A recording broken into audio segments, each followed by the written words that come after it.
Manchester United exploring swap deal with Inter Milan for Denzel Dumfries, with Aaron Wan-Bissaka reportedly refusing to go to West Ham.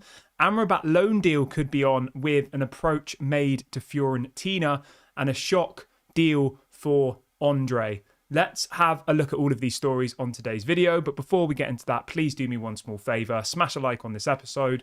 Subscribe to the channel if you are new. And let's get straight on into it. So I want to start the show off by reacting to... Let's start with Wan-Bissaka, shall we? So this story broke last night. And it's going to be more frustration, I think, for a lot of people. So brace yourselves for this. But apparently... At the moment, as it stands, Wan-Bissaka hasn't been able to agree an exit deal with Manchester United. Now, people in the chat yesterday kindly gave me some insight on how it actually works. So what's happened here is, right, Wan-Bissaka's contract was due to expire last summer, and Manchester United had the option to give him a one-year extension, right? That was on the table. They triggered it. Now, this was a club extension. So what that means is that Manchester United added a year to his contract, and whether the player wanted to stay or not is irrelevant. Now, apparently if that happens, once you then go to sell the player, they then have to get 50% of the transfer fee. Does that make sense? So in this case, right, Aaron Wan-Bissaka, £18 million to West Ham. That was a deal that was loosely agreed between the two clubs. But because Aaron Wan-Bissaka was in the final year of his contract, and this final year was an extension that Manchester United triggered last year, he is entitled to receive up to £9 million in compensation, because effectively he could have left last summer for free, but Manchester United kept him. It's a really strange situation, and I've done a load of research on it since somebody told me about it in the chat yesterday, and apparently it's something that Manchester United have put into the contracts. Most other top clubs don't do this. So yeah, it's very, very strange, and I can't really get my head around it. I guess it's to preserve the value of players. So say a player is on a 6-year contract. It means effectively that at the end of those 6 years, you have the option of a 7th year. But yeah, it's very, very strange. And I hope these are contracts that we don't keep offering out, because in this instance, we're probably not now going to be able to sell Wan-Bissaka because he wants half of the fee. Now, if you look at other players that are contracts are expiring, right, the situation gets worse, because it's not just Wan-Bissaka whose contract's expiring. You've also got Lindelof. Apparently he's got this similar situation. So the two players that we really, really should be pushing out of the club, Lindelof and Wan-Bissaka, both of them could be entitled to receive half of the transfer fee. It's crazy, isn't it? So I did a tweet about this earlier on today, by the way. If anybody doesn't follow us on Twitter yet, make sure you go and do that. I'm going to drop a link into the chat to do that. It'd be great to, build the community a little bit more over there. Let me just drop a link into the chat. Right, yeah, I've just gone and dropped a link in the chat. So if you do want to go and follow us on Twitter, I put out all of my thoughts and stuff on there. It's a little bit more like personal. So yeah, I put out a tweet earlier on today, and it said this. It said, just a reminder that all of the below players have their contracts expiring in June 2025.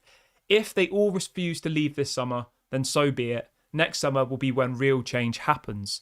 I know it's frustrating, but the Glazers were the ones stupid enough to pay the wages that we do, right? And if you go through the list of players whose contracts expire next summer, we'll start from the bottom. So you've got Tom Heaton, Johnny Evans, Ericsson, Hannibal, Pellistri, Lindelof, Ahmad, Harry Maguire, Wan-Bissaka and McTominay. There's 10 players there whose contracts expire next summer. Now, if you go through that list, McTominay, I think most people want to leave.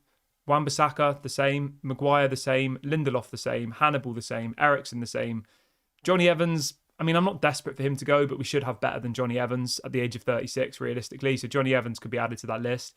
And Tom Heaton is just a third choice goalkeeper, so I'm not going to include him. So 10 players there, 7 of which I think we'd all agree as a fan base should be leaving the club, right?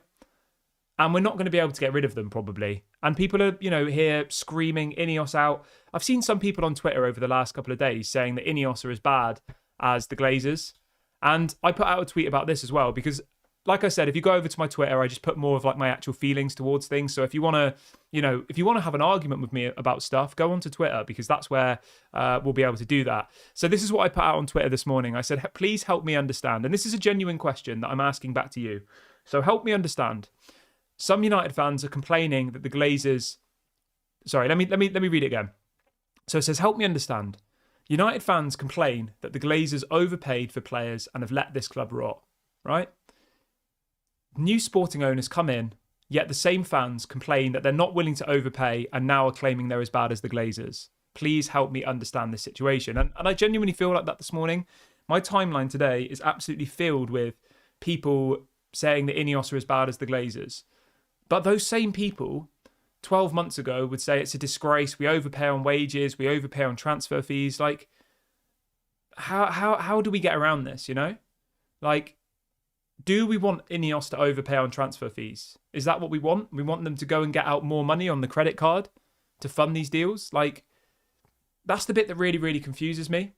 Yes, it's been a frustrating transfer window, but the owner of INEOS, Jim Ratcliffe, said in his first ever press conference that he did, his first ever interview after buying the shares in Manchester United, he said it's going to take 3 or 4 windows to get us to where we need to be. And that's a fact, because if you look at the players whose contracts are expiring next summer, they'll still be here in January, and then next summer will be when they really, really start to see big change. And I know that's frustrating. I know people want immediate success, and I get it. I feel your pain. It's heartbreaking every single week to watch Manchester United struggle whilst other teams are on the up. And I get it. It's horrible. You know, football's supposed to be escapism. You know, football's supposed to be something you enjoy. And last season, apart from the FA Cup success, wasn't joy, was it? It was misery. So I understand people's pain. I do. People are saying, what's your Twitter account? I've just dropped my Twitter account in the chat. So if anybody wants to go and follow, you are more than welcome to do that.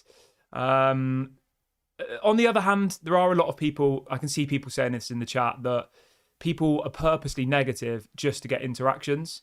So like my tweet that I put out this morning, literally I think it got like 1 like, you know? Because there was nothing controversial about it. I was just saying the truth. I was saying the reality of the situation.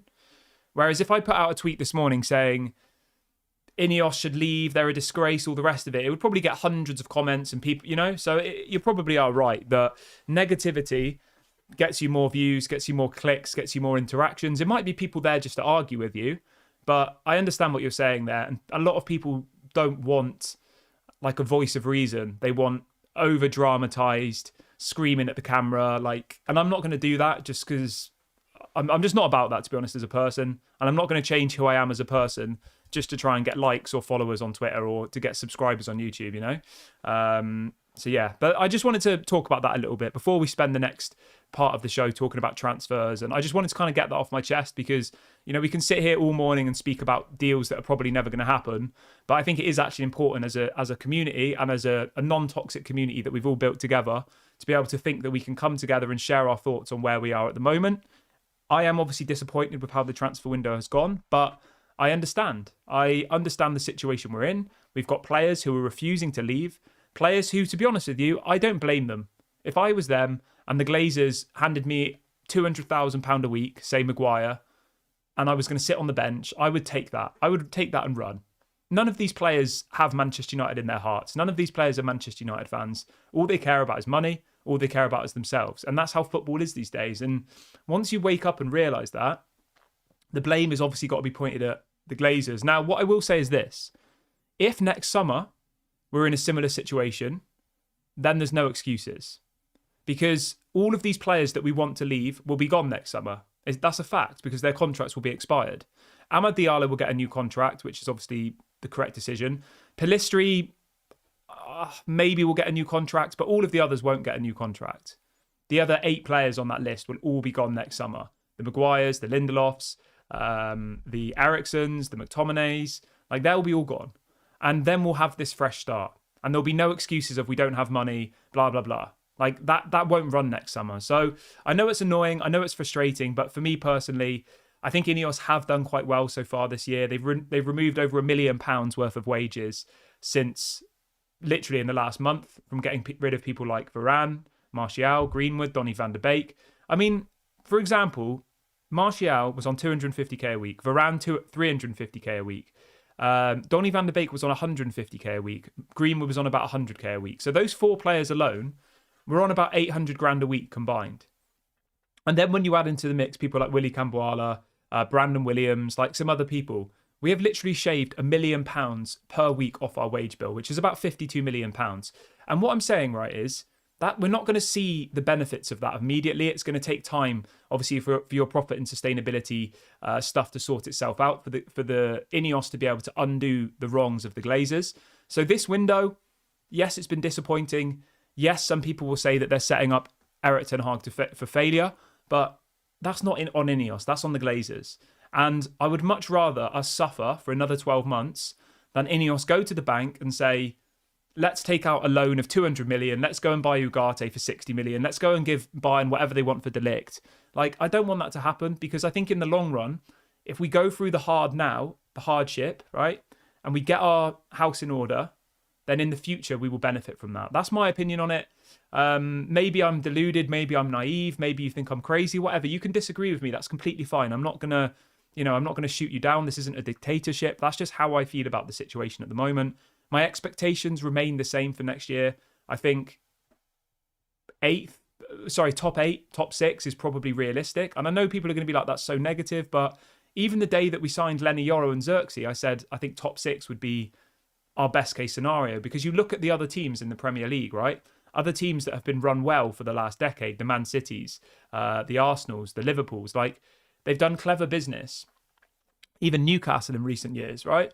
It's so competitive now that we can't just expect within one window that's only been open for like a month. The window's only been open for a month, right? The window's not even closed yet. But you can let me know what you think about that. And obviously, as I said, if you want to get involved in the conversation with me, if you want to have some back and forth kind of dialect and stuff, please do go follow me on Twitter.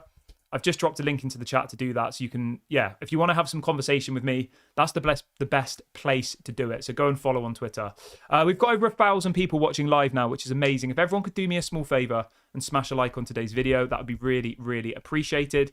And if this is your first time watching, please do subscribe to the channel. We're literally just about to hit 25,500 subscribers. Sorry, 35,500 subscribers. So if this is the first time watching, please go and subscribe. Let's make sure we hit that by the end of today's video. And remember, for anybody who is new, once we hit 40k subscribers, I'm going to give out 2 of the new Manchester United shirts. So please go and subscribe, get involved. And I will read out some of your comments and stuff in a little bit. So make sure you do that. Let's see what people are saying quickly. I mean, let's see if people are agreeing with me, or if people think, or if they think I'm deluded. Let's have a look. I mean, no one's really reacting to what I just said there. So Joshua says, do you know what's happened to the Pellistri deal? Nothing at the moment, mate. The thing you have to remember is, right, a lot of these players have been off on holiday. So Pellistri only came back, I think, last week.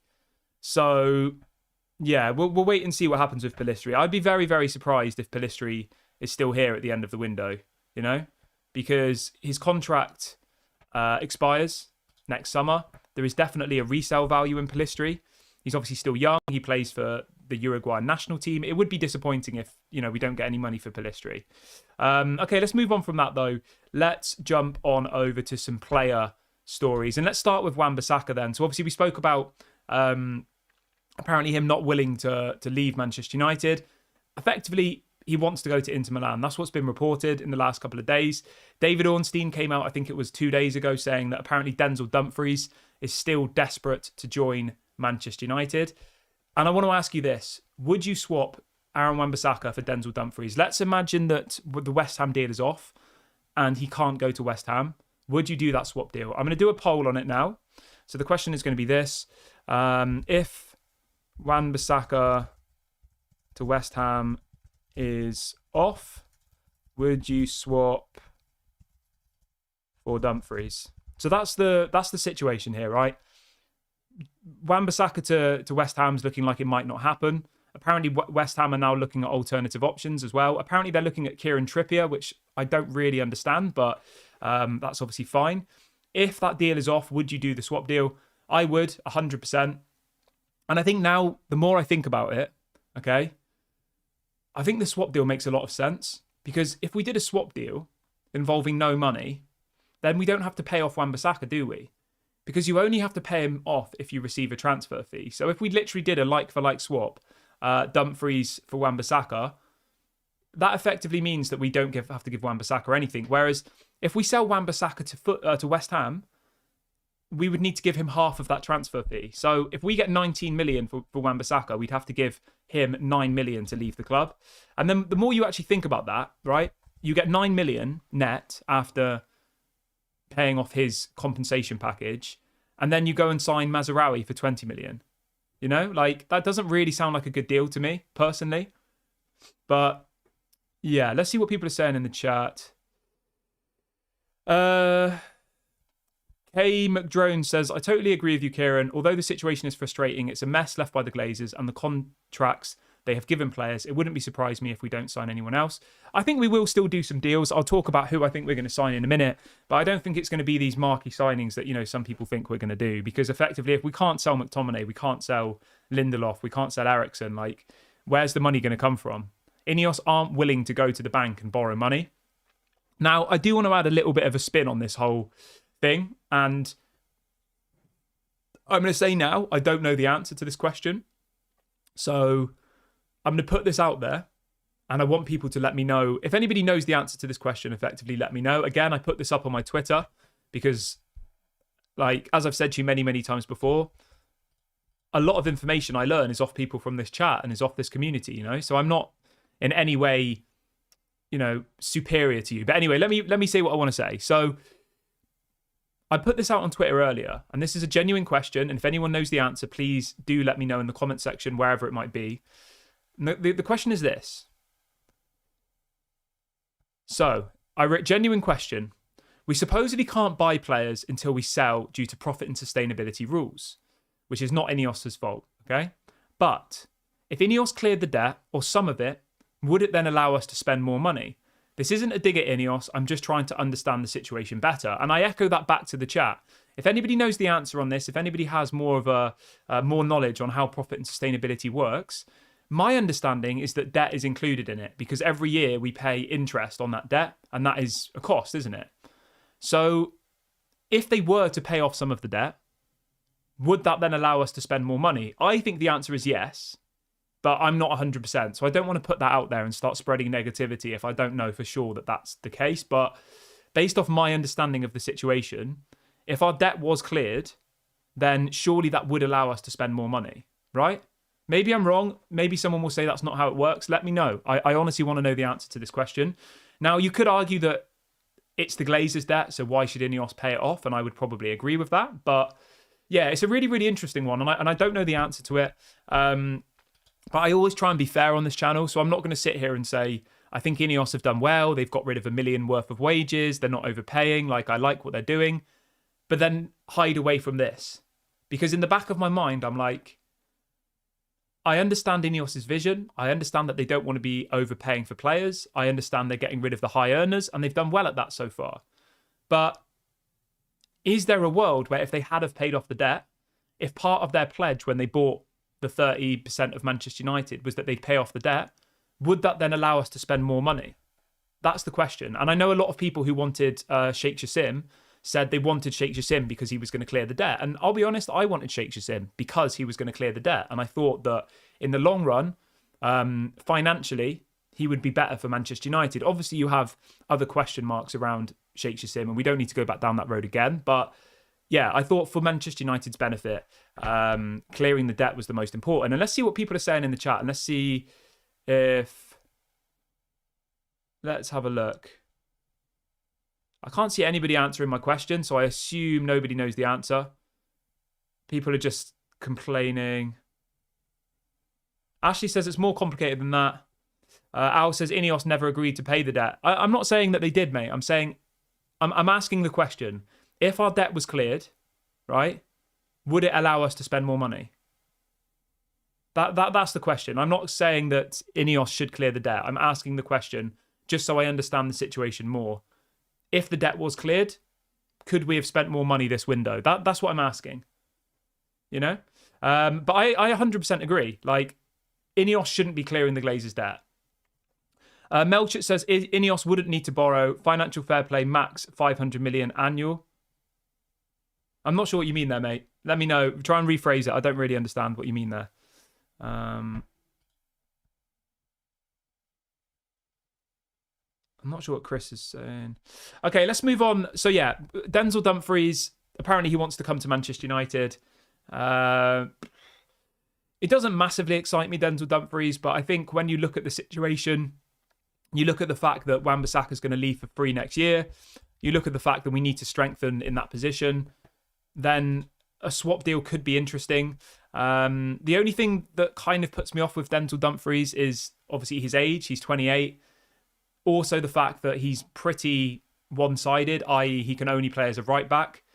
Whereas Mazraoui can obviously play as a right back, a left back. He's played as a centre back. He's played as a CDM. Like, he's very versatile, and he could plug a lot of gaps in that defence. Like, if we get an injury crisis next summer, Mazraoui could play at centre back. Mazraoui can play as a CDM. Like, he's played in all of those positions before. He's played as a left back. He's played as a right back. Whereas Denzel Dumfries is literally just a right back. That's it. And he can play as a right winger as well. But I don't think we're going to have him as a right winger. But yeah, it is frustrating. I get it. Emilio says the answer is no. The wage bill is too high. We need to get rid of some players to drop the wage. Players are on very high wages, and that's why no one wants to buy them. I agree with that bit, mate. But we've removed £1 million a week in wages. If you go and look on Transfer Market at our wage bill this year versus last year, it's gone down by about £1 million. Andy says, I totally agree with you. This is the fault of the Glazers, and many of us knew this would be a disaster until we cleared out players. We know they were never going to leave on good money. The reality stinks. Yeah, of course. Melcher says, you said that INEOS would have to go to the bank, but I think that if there was no financial fair play, we would have bought Neves. Okay. Robert says, I'm under the impression that we are comfortable as far as profit and sustainability rules go. We have around 180 million we can spend. It's the club that has no cash to buy. So you're effectively saying that INEOS don't want to put in their money to buy players. Is that what you're saying? And I'm not having a go at you. I'm asking the question. Is that what you're saying? That based on profit and sustainability, we can spend about 180 million this summer, but you're saying that we don't have that 180 million. Is that what you mean? And that INEOS aren't willing to put their own money in? That's a possibility, yeah. Andy says the wage bill will have dropped with those who have left and the reduction of no Champions League football. Yeah, as I said, mate, it's gone down by about £1 million a week. Martial, 250 grand a week. Varane, 350 grand a week. That's already 600k a week of two players. And then when you add Greenwood, Brandon Williams and Donny van der Beek, they were on about around 100, give or take each. So yeah, it's crazy. It's like £1 million gone off the wage bill. Okay, let's move on from that though, and let's jump on over to Sofyan Amrabat. So this story broke last night from multiple different people that apparently Manchester United have approached Fiorentina over a loan deal for Sofyan Amrabat. I mean, that feels desperate, but that obviously just shows the situation that we're in. And I don't really know why. I don't really know why Fiorentina would loan out Sofyan Amrabat. He's got 1 year left of his deal. So in what world would they think a loan deal is a sensible bit of business to do? I mean, I would take Amrabat back at this point. I would. Is he world class? No, but is he better than what we've got at the moment as a CDM? I'd probably say yes. I'd rather start Amrabat than Casemiro. And McTominay isn't a CDM. Eriksen isn't. Hannibal isn't. Bruno isn't. Like, none of our other players are CDM. So at this point, I would take back Amrabat. I would. Without a shadow of a doubt. I would have him here in a heartbeat. I'd have him here ready for the game against Man City on Saturday. Like, yeah, we should seriously be considering to bring him back. And I know people are like, I want the big name signing. I want Ugarte. I want Zubimendi. I want De Jong. Like, the fan base wants that. But in reality, we don't have the money to do that because we can't sell players. Quick one on Manuel Ugarte. Bring you some more misery today. I try and be positive. I try and give a fair balance. I don't, scream at the camera and play up just for likes and stuff. But it looks like Zubimendi is going to go to Liverpool. That was reported last night by Fabrizio. 60 million euros. Apparently they are now in advanced talks to do that deal. There is potential though, right? So the deal isn't over for Manchester United. Apparently Manchester United are willing to offer more than his release clause because the situation with Zubimendi is quite a strange one. So the release clause he's got for 60 million euros apparently has to be paid in full. So there is a possibility that Manchester United go to Real Sociedad and offer them more than 60 million euros, so more than his release clause, but over like a 5 or 6 year period. So it might be that they offer him, they offer Real Sociedad, say 70 million euros, but they'll say, we'll give it to you over a 5-year period. So it would be like 14 million euros a season for 5 years, which would then allow us to buy him because we'd have that money to pay 14 million euros every season for 5 years. That's kind of like all of the deals we've done this window. Obviously, we did that with Xerxes. We ended up paying Bologna more than Joshua Xerxes' release clause, but we did it over a 3-year period. And the same with Lenny Yoro. We paid them 42 million, but I think it's over like a 5-year period. So there is still hope in that deal, but I think Liverpool are much better positioned to go and get Zubimendi. Obviously, they've got the money. They haven't signed anyone this summer, and they're effectively ready to get that deal done. So, yeah, I think that probably will happen. Liverpool will probably go for it. We've got over 1,300 people watching live now, which is amazing. If everyone could do me a little favour and smash a like, that would be appreciated. We've only got 300 likes on today's video. If everybody who's watching live now hits the like button, we will easily hit our 1,000 target.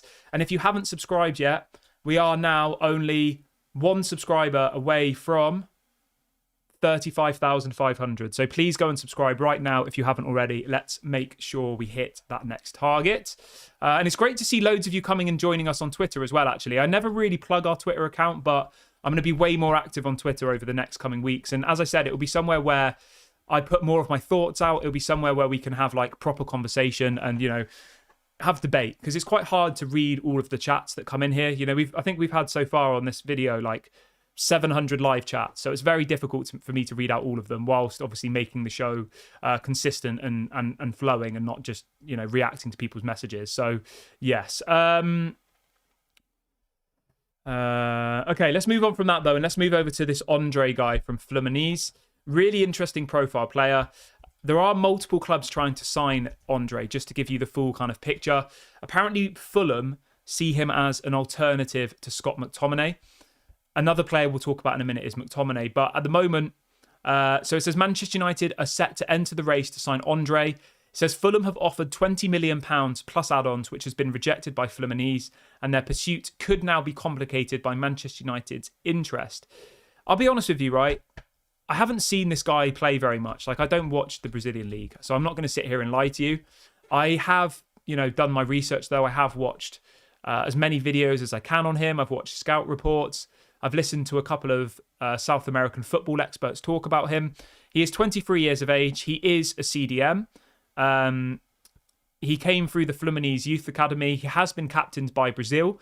Some people see him as the kind of future of the Brazilian national team in the central defensive midfield position.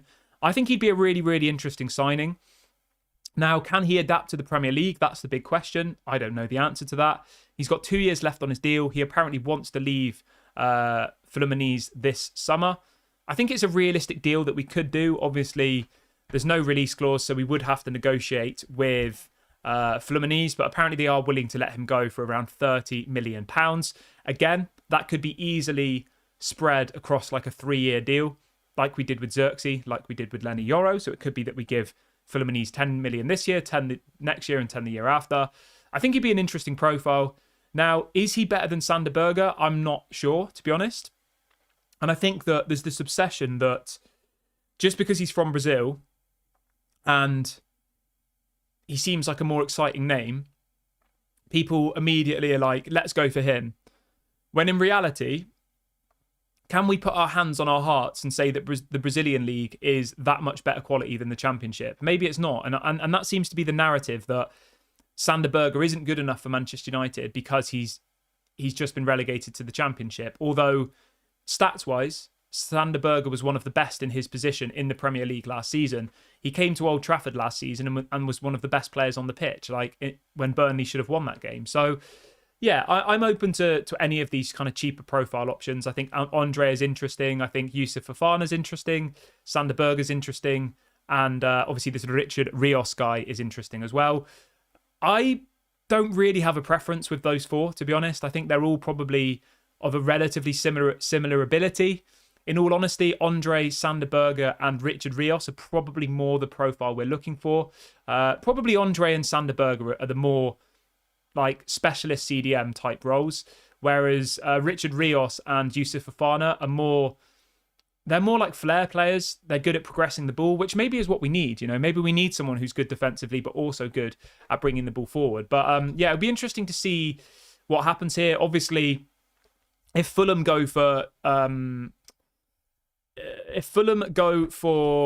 André, that means they won't go for McTominay, which is going to be pretty frustrating.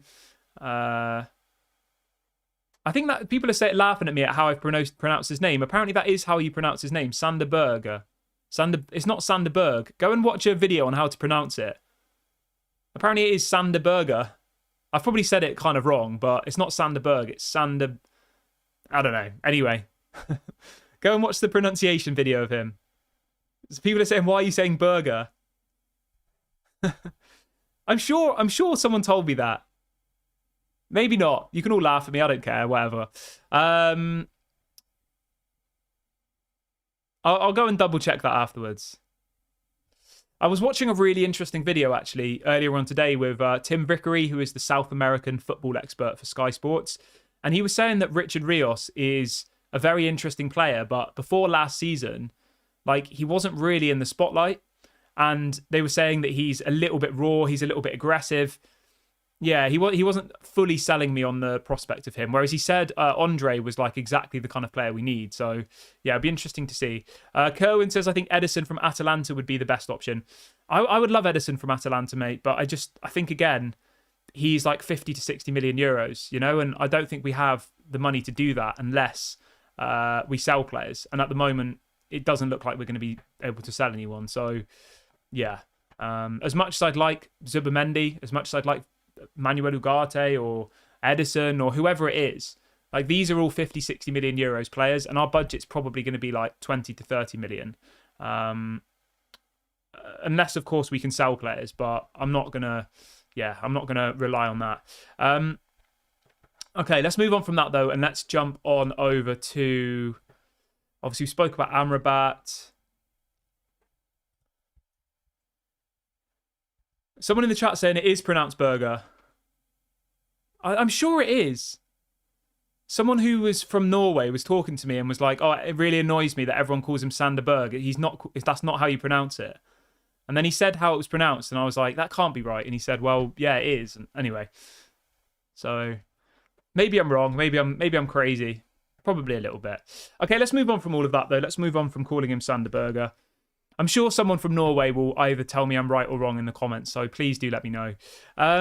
There's a bit of news on De Ligt and Mazraoui, but it's just the same news that's being regurgitated. Fabrizio Romano said last night that apparently Manchester United remain focused on Matthias De Ligt and Mazraoui. I mean, we kind of knew that like 10 weeks ago, but yeah, fair enough. Apparently Manchester United don't want to pay more than 30 million for De Ligt, though. That's what was reported last night.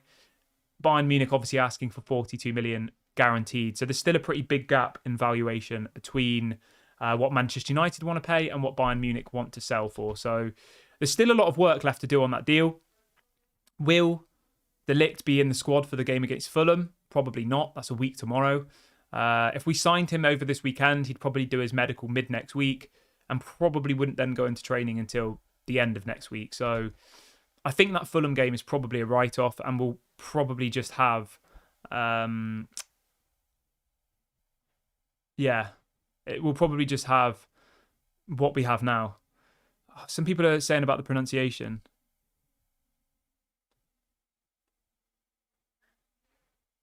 I don't know what's going on. I'll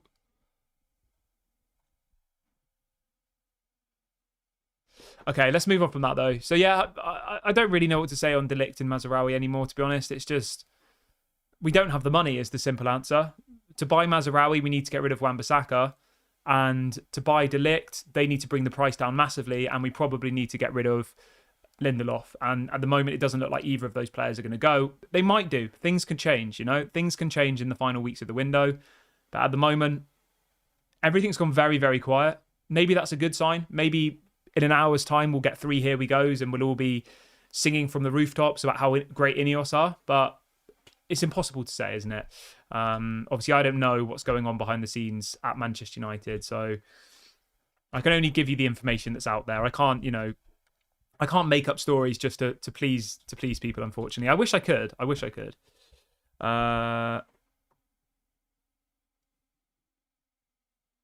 So apparently it's Sanderberg.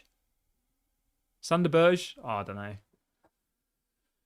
Al says, does anybody want Antony? There is still this story floating around about Antony that apparently Al Nassr want to sign Antony this summer and that they'd be willing to pay as much as £30 million for him. Obviously, they wanted to sign Rafinha from Leeds. They couldn't manage to get that deal over the line. I just can't see Antony going to Saudi, to be honest. Like, I feel like he wants to prove himself. He wants to, prove the haters wrong. He's on 200 grand a week at Manchester United. Like, I know Saudi clubs would obviously pay him more than that, but he's already on life-changing money at Manchester United. So it's not like he's on a really small wage and the Saudi clubs are coming in offering him crazy money. Like, he's already on crazy money. So Antony to Saudi, maybe not. I would obviously sell him 100%. Daniel says, can anyone see us losing to City and then losing to Fulham and then panic buying? If that happens, then I'm going to be very, very critical of INEOS. The thing is, right, I'm very fair on this channel. I'm very level-headed, I think. Or maybe I'm not. Maybe you think I'm over the top, but I don't think I am anyway. And if they lose the next 2 games and then panic buy without selling anybody, then I will be so critical of INEOS. I will be so critical of them. That would make me so angry if they do that. And I know people will be like, oh, well, at least they're buying players. Like, you can't go the whole window saying we're not going to overpay, we need to sell, blah, blah, blah, and then lose a game and suddenly have money. Like, that just can't happen, because then that would effectively tell us that they purposely didn't buy players. So, yeah, I don't think they will do that. But some people in the chat are saying, that we'll panic buy. I don't think so. I mean, how could they get away with all windows saying that we need to sell? And then if we lose to Fulham, say, oh, we've suddenly found 100 million down the back of the sofa. Like, yeah, I don't think so. But you never know. I mean, obviously, I don't know. I don't know how much INEOS have got in the bank. Macmillan says, I've just watched a YouTube video on how to pronounce Sander Berger. And apparently it is pronounced Berger. The R's, roll the R's with your tongue. Just watch the YouTube video on how to pronounce his name. Is that right? Sander Berger. Berger. Proper roll the R's. I'm sure the Norwegians in the chat will correct me. You've probably just made me do something stupid, but anyway. Al says, do you think Antony could prove himself? Yeah, of course, mate. Like, no player is a lost hope. No player, I don't think. Mason Mount might be world-class this season. Sancho might be world-class. Ahmad might be world-class. Rashford might have another 30-goal season. In some ways, right, and people are going to laugh at this. Some people might laugh at this and say that I'm deluded, but I see Mason Mount, Jadon Sancho, Ahmad, Rashford as new signings. Because last season, Ahmad was injured for most of it. Mount was injured for most of it. Sancho was out on loan, and Rashford was obviously just not happy in his head. Those 4 players, if they hit the ground running, we will literally have 4 new signings, really, won't we? The same with Martinez as well. Martinez is the same. Martinez is exactly the same. He was injured all season. So if you look at the squad we had last year versus what we have now, Martinez is here. Martinez, Mount, Sancho, Ahmad, and Rashford. 5, obviously they're not new signings, but you get what I mean. It's 5 players coming into the squad who we have high expectations for. So I don't think it's the end of the world, Jihan says apparently Sancho is close to leaving. I've not heard anything else about Sancho, mate. It's gone very quiet. And at this point, I would keep Jadon Sancho. I would. I think Jadon Sancho can offer us something this season. And, if we've struggled to do business this much, then how do we expect to sell Sancho and buy a replacement in the next 3 weeks? The window closes 3 weeks tomorrow. So, yeah, unless someone comes in with a huge bid for Jadon Sancho, I would keep him because I think we need him. What happens if Ahmad gets injured? Then you're stuck with Antony again. What happens if Marcus Rashford gets injured? Then you only have Garnacho on the left. At the moment, we only have 1 striker, and Jadon Sancho's played as a false 9 in some games. So, yeah, I'm not desperate for Sancho to leave anymore, I was like a month ago, but not so much anymore. Meglaman says Mason Mount feels like a new signing. Yeah, Mason Mount barely played last season. Antonio says, I'm from Brazil, and I can tell you now, André for 30 million is crazy. He isn't very good. United to move on for other deals. Fair enough. That's great to get your insight. Thank you very much for that. Nigel says we just need to make sure that Sancho's alarm clock is working. Yeah, maybe. I think Sancho's going to have a good season, mate. I'm feeling really hopeful about Sancho.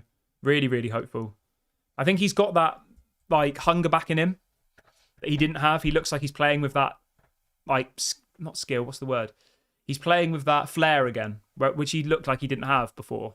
So yeah, I'm feeling hopeful for Jadon Sancho. But I think I'm going to wrap the video up here, guys. It feels like a really, really good point to end today's show. Thank you very much. We've had some great conversation. As I said, if you want to have proper conversation with me, go and follow me on Twitter. I've only just kind of started posting on there, really. I've just dropped the link in the chat to follow on Twitter. So if you do want to get involved, you want to have some back and forth, you want to see all of my thoughts and stuff, make sure you go on Twitter and we can, continue speaking. Make sure you smash a like on the video before you leave. Subscribe to the channel if you're new. I'll be back at 1:30 for your lunchtime roundup. I hope everyone has an amazing day. Thank you for spending the last 40 minutes with me, and I'll speak to you all later. Bye for now.